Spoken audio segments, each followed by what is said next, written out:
આજે તો શાદીમાં આવીને બોલાવી દીધી બાકા ચીકીને, દેખી લીધો દુનિયાનો સૌથી મોટો મોબાઈલ।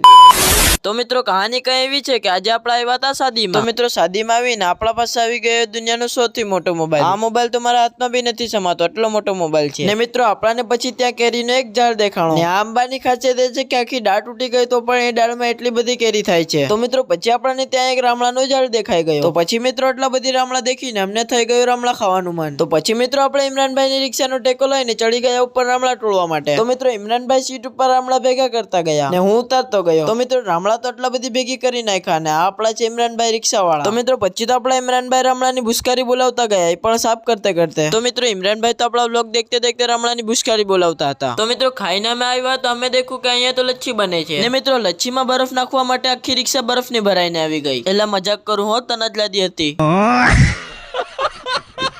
તો મિત્રો આપણે આવ્યા હતા વાડી વિસ્તારમાં ને આ વાડીનું લોકેશન તો એક નંબર હતું। તો મિત્રો ગરમી થોડીક વધી ગઈ તો આપણે આવી ગયા પંખાની હવા ખાવા માટે। ને મિત્રો અહીંયા તો ભેંસુના ઉપર બી પંખા ચાલતા હતા। ને મિત્રો પછી આપણને તો દેખાઈ ગયા ડોગેશભાઈ। તો મિત્રો ડોગેશભાઈ તો આપણને જોઈને ઉભા રહી ગયા। તો મિત્રો રાત થઈ ગઈ તો અમે નીકળી ગયા ઘરે જવા માટે। તો આજનો અમારો વ્લોગ ગમ્યો હોય તો ફોલો કરવા વિના જતા નહીં।